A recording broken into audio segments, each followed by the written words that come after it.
Bam! How's everybody feeling today? Yeah. Now I've got a little more energy. That guy gave us good knowledge. My knowledge might not be as good as his. Hopefully it makes you more money, but you're going to be energized because that's what I'm about. Everything to me is about energy, and what you guys do every day, you got to get on the grind. You got to have energy. You can't let things hold you back. You got people saying it's a commission-only job.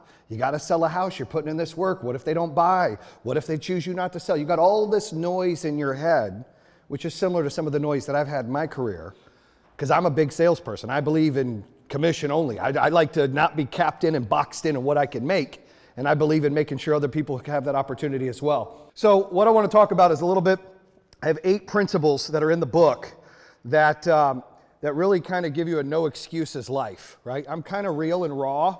Like she said, I didn't finish traditional high school. I drop F-bombs here and there. I probably won't hear, but in the book you'll see it.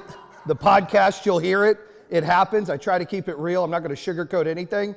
But, really, chapter 1, and one of the things I like to follow through every day I wake up is make your own map. And what does that really mean? And that means, to me, that we all have these struggles in life where we have to make a decision every single day, some small, some big. And a little bit about my history is one of the times is I had a kid when I was 18, but I was 17 when I knocked up my girlfriend. Her family did not like me. They used to make fun of me that we lived in a trailer and like, oh, they could stick his feet out and move his house. And I was like, can we really do that? Like, is that legit? So like this is how this went down. And she came from a little bit more money than obviously I had. And she was pregnant. She was 16, getting ready to be 17. Okay, I've got 4 kids now. I understand why someone would be pissed. But, Elizabeth was going to have our daughter Hannah. And we were on and off. We were kids, right? And her family did not like me or my family. It was like a Romeo and Juliet type story. But the day that she was going to get induced, right? I was just turned 18 years old. I was a couple months into being 18. I worked at a company called First Union at the time, before it was Wachovia, over at CIC on Harris Boulevard. People know that. I used to do sales there. People remember that, right? I shouldn't have had that job. That's a whole nother story. You can find out in the book. Like I changed my resume, said I had all these credentials, but I was their top salesperson, right? I was their top salesperson, so they weren't going to let me go when they figured out I didn't have the experience. However, I left that job to go to the hospital, University Hospital, and to see my daughter born. I had this Polaroid camera. We all remember what Polaroid camera's like. You take pictures, you got the cool little, shake it and look at it. So me and my buddy, we pulled up there. When we pulled up, I saw her mom and her sister running inside. And I'm like, oh. So we pull up, I walk up, I'm like, hey, is Elizabeth Stalvey here? Nurse says no. Said she's not. I just saw her family. Like, my daughter's getting ready to be born. She's here. She's not here. Actually, she's here, but she's under an alias name, and they required that you don't come up. I was like, well, my daughter's being born. I got to take a picture. Like, I'm confused. She said, I don't know what to tell you, Mr. Waller, but this is back in 98 when you can actually go see the babies in the nursery. You can't do that now, right? It's weird. But back then it was okay. And so I was like, yeah, well, she said, you can go up there and take pictures, but you won't see the names. So here I am with a buddy of mine taking pictures of 9 different girls in the nursery, not knowing which one's mine, like little babies. It hit me like I was broken. I was upset. I was emotional. I had this really cool job, but I was still a kid. I was still letting people dictate my life. And so I went home, back to the trailer park, and was very upset with my buddy and my mom. We were playing spades. That's what people in the trailer park like to do, is play spades. And that's right. And I remember sitting there saying, this is BS. I'm not going to let her family control what's happening. And the backlog of a part of that story that I didn't mention is her mom was trying to give our daughter up for adoption or call social services. She did not want her to have the baby. She said, you guys are absolutely too young. Up to the day that she had Hannah, she had social services involved to try to take the child. Like, that's how that went down. So here I am nervous. My kid's going to be given up for adoption or be turned into social services. So I elected the next day to kind of take things into my own hands. I had a car. It was worth about $2,500. I went and got a loan on it. And I took that money and I hired an attorney. And I sued for joint custody. So that day, 2 things happened. 1, my daughter was born. And 2, it was the rebirth of how I thought of things. Like, I wasn't going to let her mom, my mom, outside world, people at high school, people telling me I can't and I won't dictate anything else anymore. I was going to make my own map. I was going to control my own destiny because I didn't want to have those regrets. I didn't want to have to look back and say, why didn't I do that? Why didn't I do that? So I took control. Now, I got to see Hannah when she was 7 days old. She's my wife now. So we've got 4 kids, right? So we've stayed together since then. And her mom and us are cool, right? So her mom and me are cool. Took some time. But, she came and said her mom left that day and called social services and they didn't show up. And she called her grandma after she had Hannah and she moved in with her grandma. So her mom really wasn't the best mom in the world. She's a better grandma than she was a mom. That kind of catapulted my thought process. And I was in high school where I lived in a trailer park. I had fake Tommy Hilfigers. We were joking around. My guy here was like, is that a fake Rolex? Because you have to wind it. I said, no, when you don't have it in the thing, you have to wind it. It just sits. I said, he was making fun of me because I used to wear fake Tommy Hilfigers in school. And people would make fun of me. It's like, that a real Tommy Hilfiger? I think. No, it's not. Okay. I had this whole mindset that I was getting judged, and I know everybody here can respect that, on things you can't control. You can't control what you look like. You can't control your race. You can't control how much money you have in your family. You can't control if you're tall or short. You can't control certain things.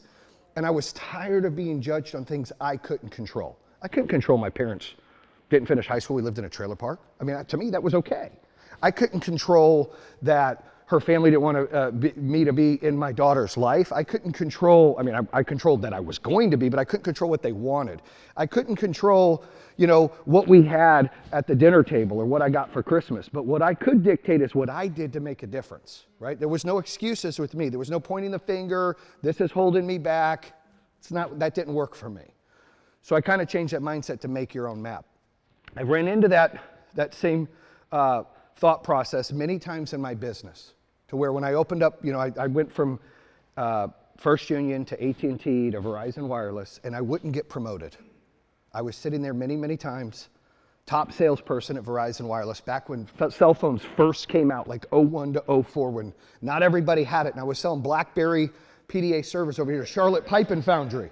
I was a whole boardroom of guys, and I'm like, hey, this is the future. They're like, no, this is the future. But I realized that I wasn't going to get promoted because of my age, because of my education. My manager's he was a mentor of my friend. He's like, I can't. You don't have the college education. You're still like 22 years old. I can't promote you to be a manager over 30 people. I'm like, well, I'm working circles around everybody. It was me, and then it was like way down here was second place. I was winning every award. So I got frustrated. I felt handcuffed. I had to do something to open my own business. I opened up a home security business. I told my manager, I said, look, you're going to get 70% of me. The other 30% is going to build this company up from the ground. It's my first alarm company. I said, so you got to either be good with 70% or I got to be out. He said, I'll take 70% because that was number one. So he took the 70%. 8 months later, I built it up where I could quit that job. Yeah, fast forward. Thank you. Yeah, fast forward, right? I've used that philosophy to make my own map. Every time I struggle and I know there's a decision to make, I think of where I came from and where I am now, right? So, the next one is, take the stairs. There's no elevator in life. And, that's cliche, but it's really not. There's been times that I feel like I fail. I struggle. I fail. I struggle. I'm not getting it right. I'm not making money. The first time I opened the home security business, I didn't get paid for almost the 8 or 9 months till I could leave the cell phone business. Power Home Solar, for 22 months I didn't make a check. I sold my house on the lake. We lived up at Lake Norman in the Point. I was like, honey, I haven't been paid in almost 2 years. Everything we made in home security is back in the business. I'm gonna have to sell this house. We're gonna have to downsize, and I've put it all in the business. I got the stink eye from her. The kids were bothered and pissed off, like, Dad, why are we moving? We're in the Point. This is cool, blah, blah, right? Guys, we have to do what we gotta do. I'm all in. I'm betting on myself. I'm all in, right? What I learned in the first company I opened, and then the second company I was a part of growing, I learned on how to overcome certain objections, how to deal with adversity, how to build a really good culture, how to know never to quit, right? Because there was a time in December 2015, I opened the company in January 2015, where, this was right before I decided to sell the house, no paycheck, wife's upset, we're at a Disney trip I probably shouldn't have been at, right? We booked it early, we're sitting there, I'm emotional, and I'm like, I'm gonna have to close. We have 35 employees. I'm gonna have to shut the doors. Like, we're not making money. I'm not even getting a paycheck. And my wife's like, well, just pray about it. And I prayed about it, and I woke up the next morning, I'm like, you know what I'm gonna do? I'm just gonna go in and fire 80% of the people. If I feel like they're not giving 110% effort, they're out. And I'm gonna go in and start doing things again, like I did in the home security business myself. I'm gonna make the phone calls. I'm gonna run the appointments. I'm gonna fill out the permitting. I'm gonna fill out the interconnection. I'm gonna help with the design. Whatever I've gotta do, I'm gonna do.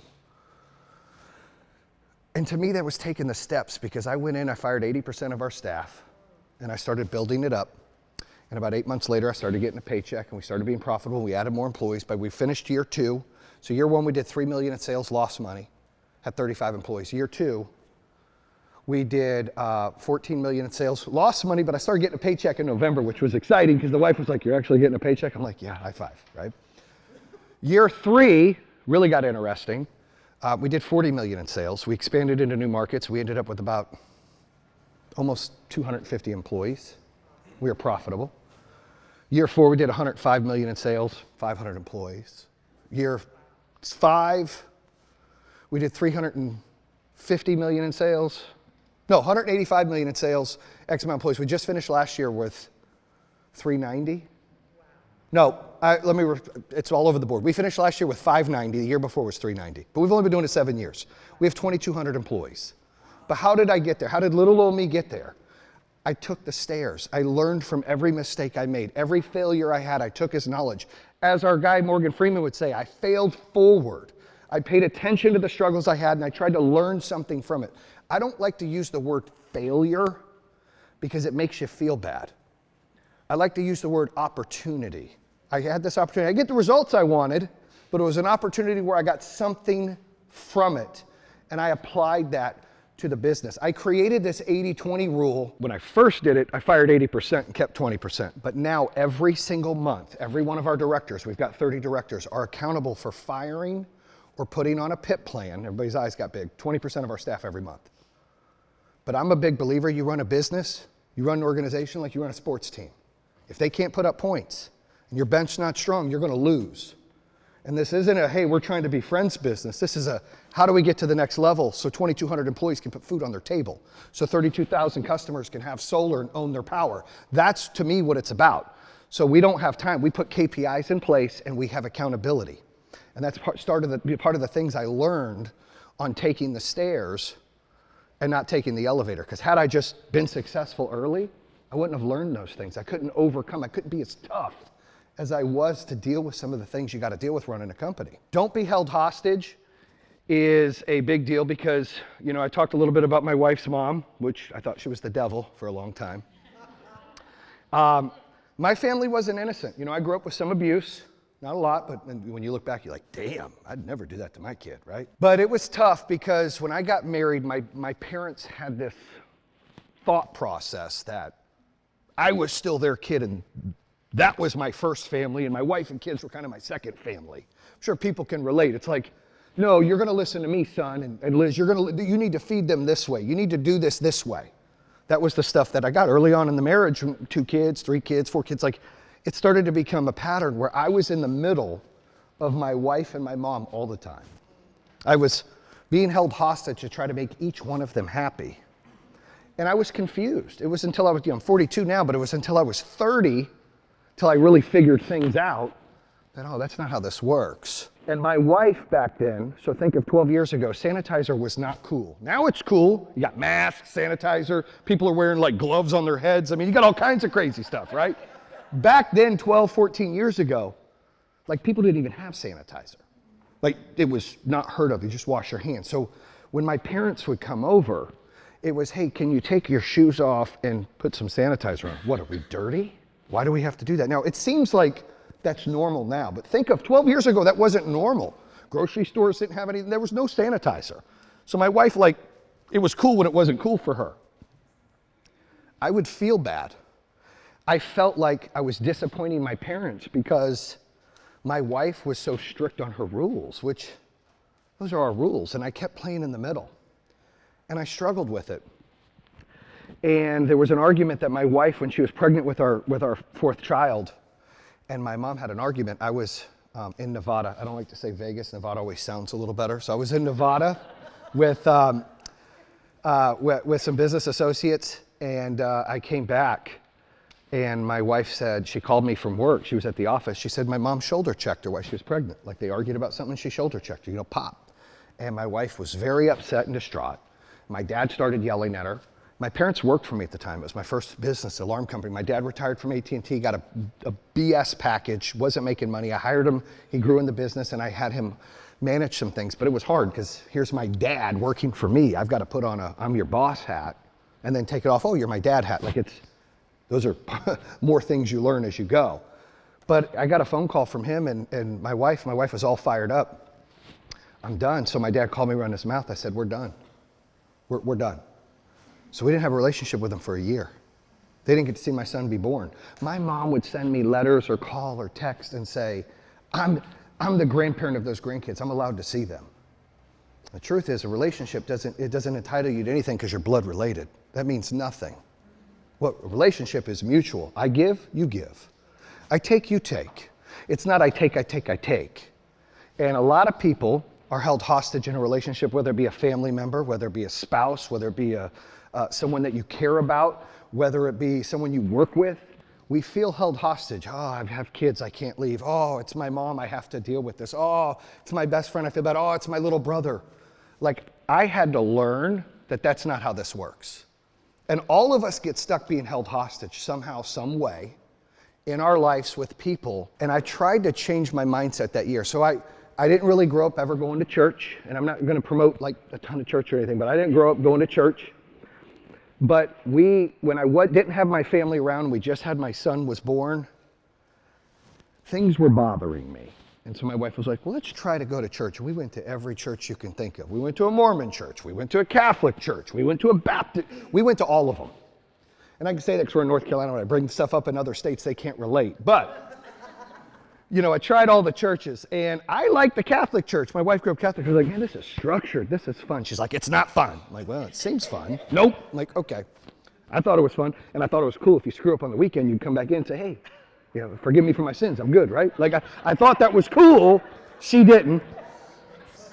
So I liked the Mormon church. And people look at me weird. I'm like, dude, I really liked it. They were structured. I didn't like the second part of the book. No offense if you're Mormon. I've got a ton of Mormon friends. But that part kind of threw me off. And I'm like, okay, I like everything until you said the John Smith thing. Now I'm a little confused. Time out. But I was in those churches and I love it. And I've got best friends that are Mormon because I grew up in Arizona. Those are my people, right? It's just everybody has their own belief, and that's okay. So we ended up going to Grace Covenant up in 73 towards Huntersville.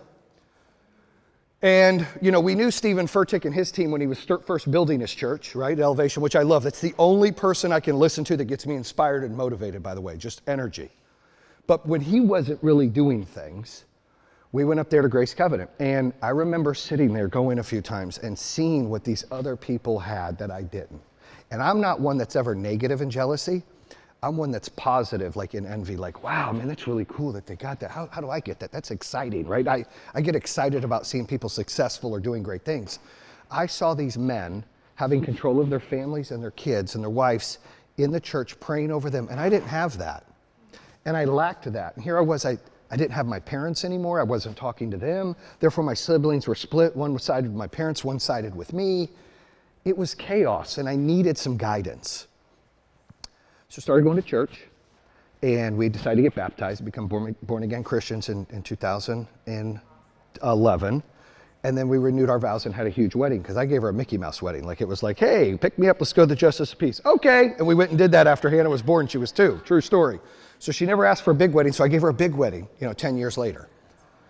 But what I learned by putting forth the boundaries with my parents is eventually they came around.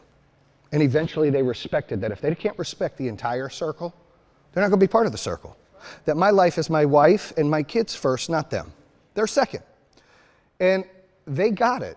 And they're way better grandparents than they've ever been. And I've got a fantastic relationship with them. But it was 13 hard months of me not being held hostage. And that's on a personal level. On a business level, there's so many times that maybe you're running your agency or your team and you've got reps that hold you hostage because they're a top performer and they're like, pay me this, give me this, or I'll go somewhere else. And we're all held hostage of things like this. You have to build systems in place to not be held hostage. In our business right now, because the way we built Power Home Solar, we were held hostage so many times in the alarm company.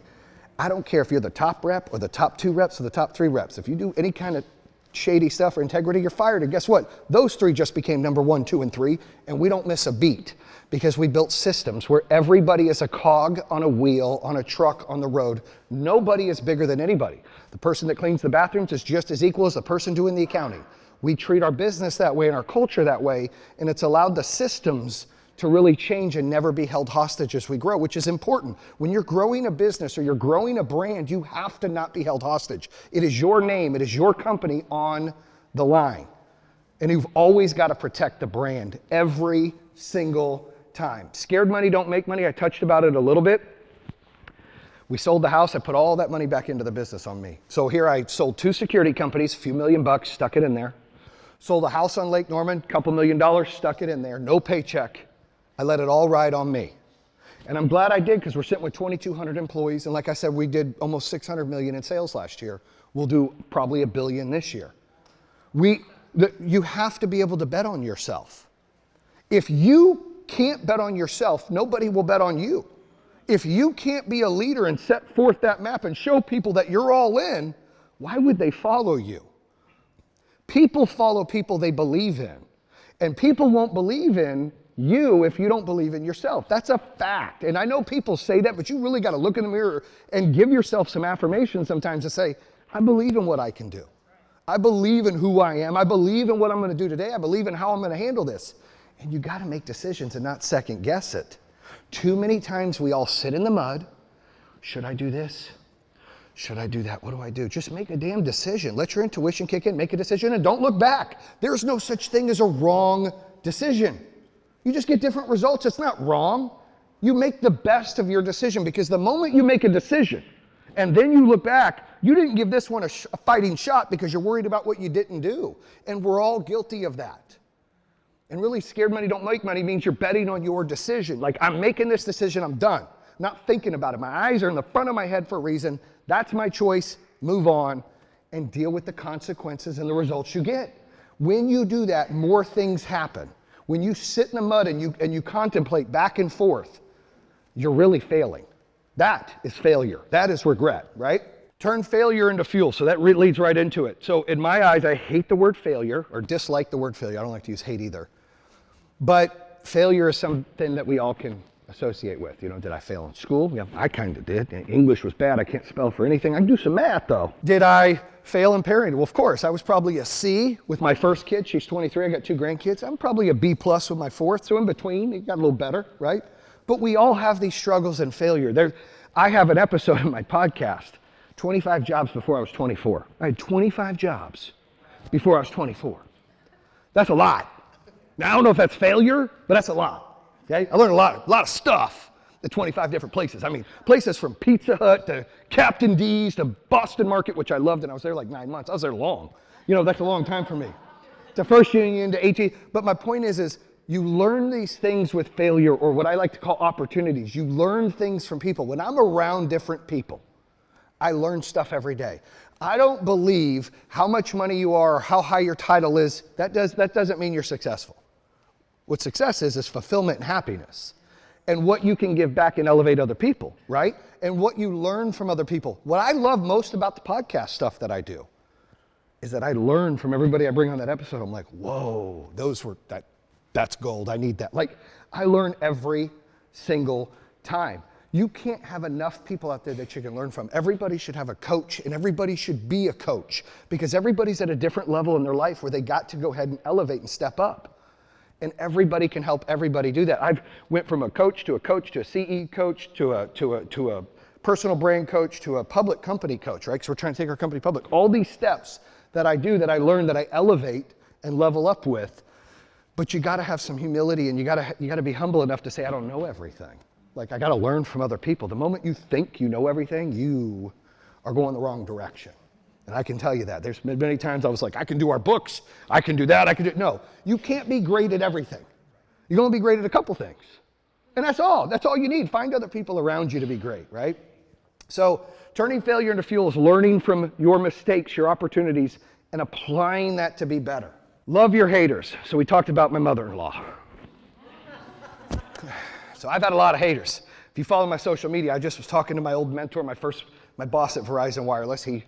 He's maybe going to take a job with us. I'm super excited about that. It's a little weird, but I'm super excited about that. But he's like, dude, every time you guys post, man, sometimes you got people out there like hating, running their mouth. I said, well, dude, we got 35,000 customers. Not everybody's happy. I wish they were, but that's not how it works, right? You could be Disneyland and people are still pissed. Also, we run an aggressive management team. We have an 80-20 rule. So if you're in that bottom 20 and you get fired, you probably didn't belong there. The first thing you're doing is going to social media and blasting people. And because my face is everywhere, which I don't like, we're trying to change, you're blasting me. You're like, this guy with his white hair and his hands up thinks he's Jesus, he's doing this. Like, this is the things people are saying and I get it. I'm like, ooh, that's pretty bad. They don't like me. Ooh, I got it. But I love that stuff. It fuels me. I love when people say, you can't open a business, you didn't go to school. Bing! I love to prove them wrong. You can't do this, you're worth that. You won't make money, you can't. I remember leaving the home security group, every one of them in Mexico. We won this trip, all these dealers went to Mexico, we're sitting there, and I'm telling them, I'm getting into solar. They're like, ha! Have fun with that, dude, good luck. How are you gonna do solar in North Carolina? I'm like, I'm going to. They're like, have fun with that. All it did is motivate me. I didn't get angry. I don't get pissed off. I get motivated. Because I just want to stuff success down their throat, secretly. Like, I don't want to just stuff it down their throat and giggle. And I always tell them, look, you better get you some popcorn, a soda, and some licorice. I'm going to put on a damn show, right? And that's what I plan on doing. I put on a show every single day. I put on that show.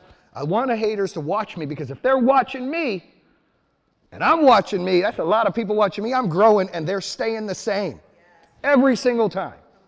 And I believe that there are three categories. I'm going to get back to my mother-in-law in a second. There are three categories of areas of hate, love, or intimidation that we're in at all times. And every one of us have been in all three of these.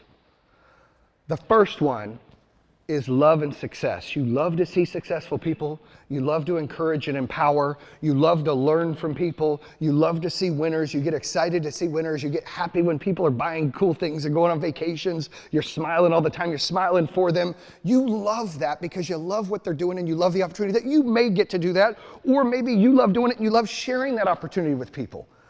That's the best spot to be in. That's where I'm in right now. That's a good spot. Number two is intimidated. Now, we all know these people, probably family, relatives, friends, that as you started to become more successful, they didn't hate you. They got intimidated by you. Think of Homer Simpson going back into the bushes, right? He's like, I don't want anyone to see me. What happens is, and I can tell you firsthand from family members, my sister, right? My brother is the next category. But my sister, she was intimidated. Success started going, I didn't change. Still the same Jayson. I still, drop F-bombs. I still get pissed off. I watch the Lions lose. I'm a Lions fan. Like, I'm still the same. But it's intimidating for someone who cares about you, that sees you grow and they didn't grow. They didn't hate, but they're intimidated. I know there's been times I've been intimidated. I've been around people like, whoa, that's kind of intimidating. When I first started hanging out with some of the NFL players with the Lions, and Barry Sanders, who's my childhood hero. I'm a good friend of his now. We've done some TV commercials together. But when I first met him, I was like, it's Barry Sanders, right? I'm intimidated. But it happens. I've been around billionaires and people that have built their companies from the ground up that have done well, Grant Cardone, those kind of folks. Like, you get intimidated. That's okay, you're human. You're allowed to be intimidated. But you got to get out of the intimidated and get to that category one I talked about, that success and love energy, because then you can elevate. When you're intimidated, you just watch people go by, you're sitting passenger. And that's a tough spot to be in. But the worst category to be in is the haters, right? Those that complain. Your success is their failure. I love my brother to death, but everything I've ever done in my life is his failure. He hates himself because of my success. He compares himself to me, and it's hard. There was a time I bought a nice home in Michigan. I was scared for my family to see it because I didn't want to hurt my brother's feelings. Here I am working my tail off, earning everything I've ever done, and I feel guilty This has gone on for years. I mean, everybody should see a therapist. I see a therapist. She's like, look, you have this issue of feeling guilty that you're successful and your parents weren't, and that your brother's not. You feel like you owe everybody something and you don't. And I had to like overcome these demons because I felt insecure because my success was hurting their feelings. And all that does is limit your success. Your success is your success. It should be other people's happiness that are elevating you and they can go with you. When they blame you for their failures, that's a them problem. They're watching you and they're in their own way. They're not making their own map. They're riding passenger or backseat, running their mouth while they're riding your map, and they're upset that it's not going their way. And this happens all the time. Family, friends, competitors, they always hate. You know, I bring it up because I've got 3 girls and a son, and if a pretty girl walks in, my wife and daughter sometimes like, look at that, And I'm always like, why are you hating? She must be like, got lipo or did some drugs or something. Really? She's on crack. Look how skinny she is. Maybe she works out and eats right. Like, why are you hating, right? But everybody's been there. How many guys be like, oh, a guy pulls up in that car. Yeah, I know why he got that car. Like, why are you hating? We've all been there before. There's no reason to be there. You could just be like, man, dude, that's a bad car. Yeah, high five, man. What do you do for, like, get excited. When you get in that mindset, things change. You're not boxed in. We always get boxed in and hate on people. We should never hate on anybody. Now, we still will, but we shouldn't. We should really think positive, because do you want people to hate on you if you lost all this weight and you look great? Do you want people to hate on you if you buy a nice car or a nice house or you're successful or you're adding employees or you do big things? No. So don't hate on people. With my mother-in-law, bring her back. So when we were losing money and we sold the house and we put the $2 million in there in 2016, we were struggling. No paycheck, still paying the employees. I got three rules. Pay your employees first, your vendors second, reinvest. You don't pay yourself until long time away. That's how you build a company. Done it 3 times, that's the secret.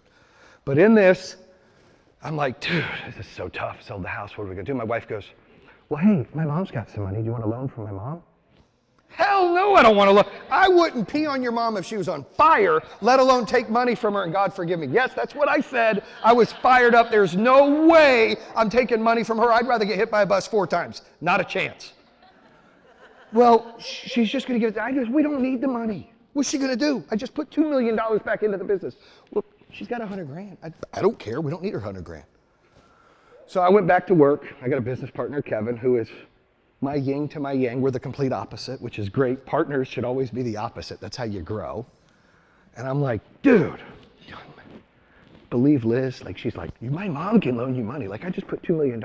Like we want her mom's money. And he goes, hey, I've got an idea. I'm like, no. He's like, no, listen. Why don't we take her money and we just put it in an account and don't touch it? In case we need it, let her make an investment. Does she want to invest? I said, well, Liz said she wanted to do a loan or invest. He said, have her invest, and if she loses, she loses. But if she wins, who cares? She wins. And I go, we don't really need her money. He goes, well, let's just take it and put in an account and see, because what it's going to do, it's going to motivate you to not have to use her money.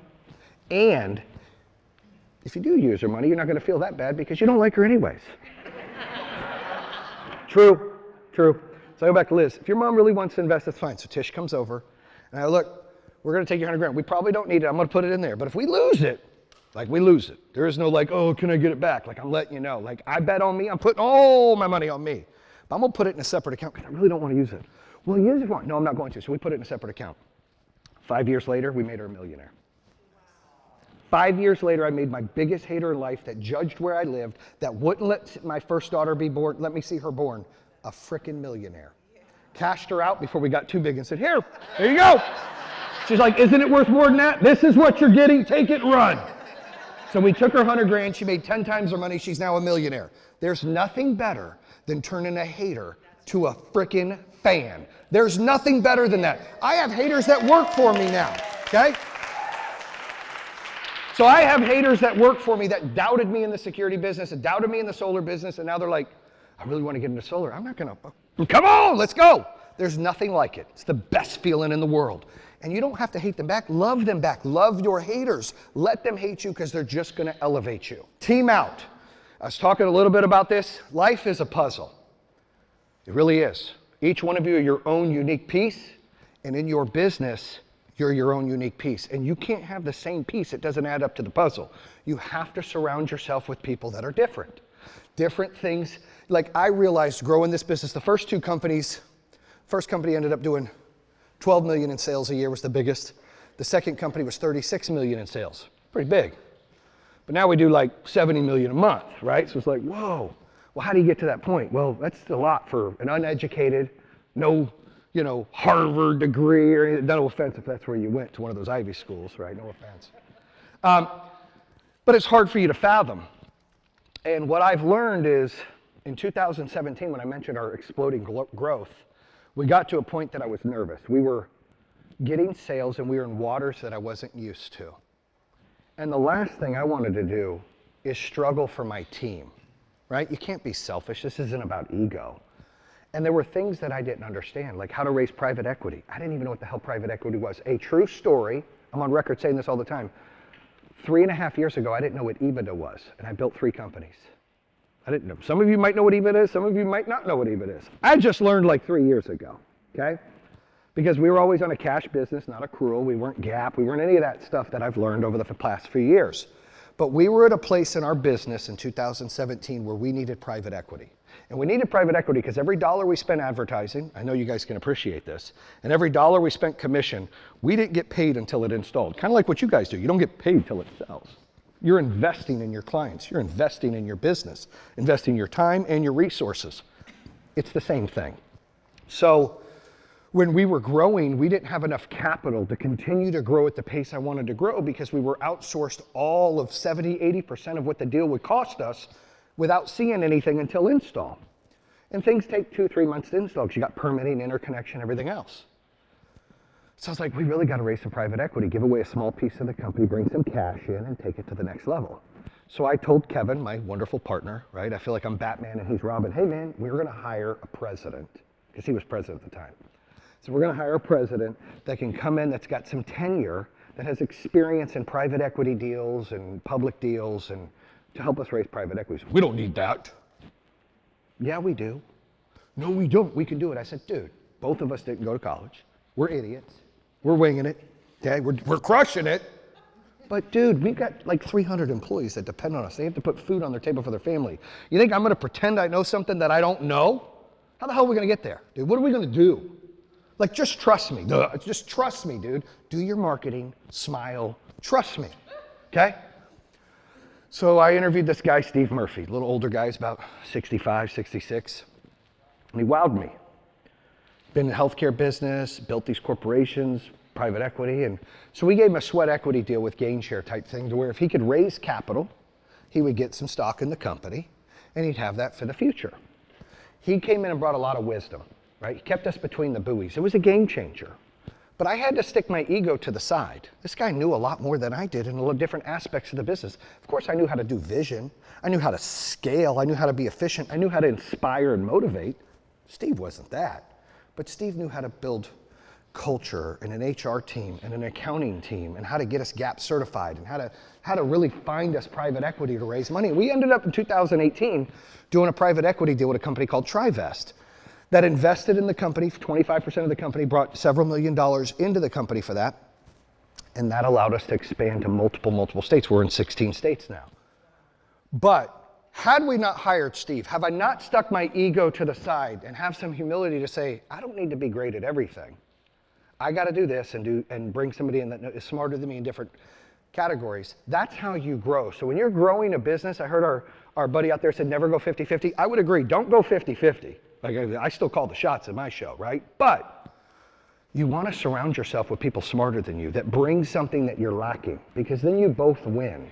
And you want to give some kind of gain share or sweat equity so they're rowing for the same thing as you. You want to do that. That's how you build your business. Greed will only hold you back. And ego will crush you every single time. I've learned you got to stick it all to the side and be willing to do that. Now, we've got 6 executives on our team, including one that was a big hater back when he ran his alarm company, but he's our chief sales officer and he's a game changer. Makes a huge difference in our business. But we've also got a CFO, we've got a CLO, all these cool 3-letter words. We got them all. okay? But at the end of the day, I manage that team and I learn from every one of the team and I say, what can I do better? What would you like to see me do? Like, I ask them because I stick my humility to the side and what we call is team out. How do we win as a team? It's never about Jason. It's never about Steve or Kevin or Ben or Juan or any of those guys, right, on our team. It's about the brand. It's about the company. What is best for the company? What is best for the brand? Always protect the brand. When you do that, things get really good. And the last one is focus on the play-by-play. We all struggle in trying to learn the details, right? Like focusing on the small details that make a difference. You guys are in the networking business. It's really what it is. When you're in you're in real estate, whether it's commercial or residential, you're networking. You're selling yourself. You're selling a brand, cool logo, great perks. Look at us, we've done all these accomplishments. All that's important. But at the end of the day, you're selling yourself. You're in front of people every single day. And you have to treat every day as like a test on how I score better. How do I learn better, play by play? What can I learn from this opportunity that makes me better on the next opportunity, that makes me better on the next opportunity? Because every time you talk to somebody, it's never the exact same. There's always something that you can pick up on. Oh, hey, I see you like Clemson. Hey, I love ACC football. I don't, but I would say that if I walked into someone's house with a Clemson flag, right? You have to pick up on the little things that matter, that make a difference in when people make a decision to choose you over your competition. And that is focusing on the play-by-play. What is going to separate you from everybody else? Everybody can get a big brand name and put advertising in different books and brochures and make them look cool. But what makes you different? And when you focus on not one, not two, not three, but like 10 little things that make you different than the competition, and you share those and you tell them what's going to be the difference, that play-by-play that you're explaining to that consumer is a game changer. Because they're just going to, remember, they're making a decision. They're like, all right, well, they do good pictures, and hey, they sold this many there. How are you going to separate yourself? You don't want to be dictated because of a brochure or what people think. You want to be dictated based on your passion and your energy and the things that separate you. Again, the play-by-play. To be the champ, you got to focus on all the little details. That's what makes the biggest difference and impact in growing a company, in growing culture, in growing a team, in being successful, and overcoming adversity. Those are the biggest things that you can do. And I'll wrap it up by saying this. I love this comment. My co-host John LeBlanc brought it up, and I bring it up at almost everything I talk about because now I live by it. It's like one of the best mantras I've ever heard. But does anyone here know the difference between a cow and a buffalo? You do? What is it? Cows run away from me. He knows. Good. I'm going to tell a story. My man knows it. Good for you. So you've heard it that he knows. So a lot of people don't know. But I was on a podcast not too long ago with my co-host John. And he used to be my trainer at Lifetime in Michigan. And then he heard me talking about Power Home, and secretly behind my back, he applied for a job. And then when he applied to be the trainer. He's a trainer, and he's trying to be the trainer of like $1 billion company. Like, it didn't make sense. But he went and killed it so bad that the director called me. He's like, hey, do you know this John guy? I'm like, what John guy? He's like, John LeBlanc. I'm like, my trainer? He's like, dude, he applied for the training job and crushed it. Really? Dude, I've never seen anything like it. Should I hire him? Is that the right guy? I said, well, if you feel like you should hire him, hire him. So I lost my trainer. Go figure, right? Belly looks bad. But we gained somebody who was a game changer in there. But because of when you see a physical trainer, they're like your therapist. You complain and nag and, all the time, just, whatever. So we heard a lot of things. So we built this rapport. So when I had this podcast during COVID, I was like, John, get on here. Let's just chat. And so we were talking. He's like, in the middle of an episode, he says, hey, man, do you know the difference between a cow and a buffalo? I said, buffalo's bigger? I don't know. He said, no, when there's a storm brewing, rain, thunder, lightning's coming, a cow will actually run away from the storm. Right? You'll see it and run away from it. And when a buffalo senses the storm, the lightning, the thunder, and the rain, it runs right through the storm. And he said, and the biggest difference is when you're running away from it, that storm's over you a lot longer. When you run through it, it ends a lot faster. And so I put it in perspective. I took what he told me and I kind of added so many things to it. But think about this. When you have problems, when you're not getting the results you want, when you have these issues at home, you have these issues with a spouse, kid, whatever it is, financial problems, When you run away from it, you're getting anxiety, you're getting regret, you're getting all of these feelings, depression, insecurity that is just haunting you like that cow. The storm's just hovering over you and it's just destroying you. But when you turn around and you become a buffalo and you run right through that, you knock the wall down, you punch it right in the face, whatever the problem is, and you keep your eyes forward and you put it on its ass, you become a buffalo, the whole game changes in what you do in life. So I always challenge people, are you either going to be a cow or are you going to be a buffalo? And I think everybody in here can be a buffalo. Bam! And that concludes another episode here on True Underdog. If you're interested in hearing more, make sure you subscribe at iHeartRadio, Spotify, Apple Podcasts, or the YouTube channel. You can always visit TrueUnderdog.com, subscribe to all of them. Make sure you check out our newest episodes coming out on Mondays and Thursdays. True Underdog, baby. Bam!